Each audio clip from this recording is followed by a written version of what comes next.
has always had a grand master plan to fill the earth with his glory, people reflecting his loving character. However, God doesn't only share his grand objective, he also shares details of how it will be achieved. And these details are given through various covenant promises, which are woven throughout the Bible. Let's have a quick look at just two people who received these promises, Abraham and David. Abraham is the forefather of the nation of Israel, and he showed incredible faith in choosing to follow God's call, despite the fact that no one around him believed in this God. And so God appears to Abraham on multiple occasions, which are recorded in Genesis chapters 12 through to 17, and he promises three important things to Abraham. The first promise to Abraham is the promise of many descendants. I will make you into a great nation, and I will bless you, and I will make your name great, God says to him. The second is the promise of inheriting land forever. All the land that you see, I will give to you and your offspring forever. We read later in Genesis 13. The third is the promise of a special descendant who will bring great blessings.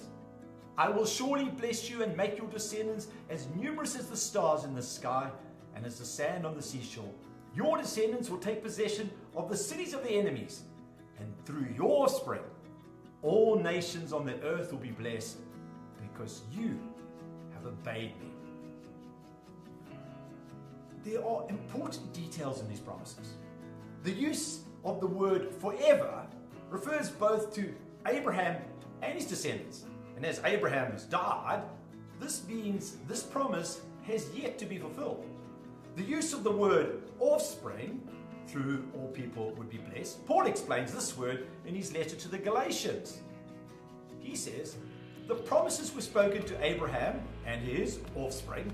Scripture does not say offspring meaning many people, but offspring meaning one person, who is Christ.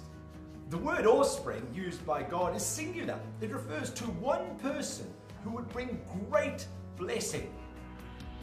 The promises made to Abraham are about many descendants, an everlasting inheritance of land, and a special offspring who would bring great blessing. Another person the promises are made to is King David. God gives David more detail about the special offspring. I will raise up your offspring to succeed you, he says, and I will establish the throne of his kingdom forever. God promises David a descendant who will rule on his throne as king forever. These promises are key pieces to helping us understand how God will achieve his grand master plan.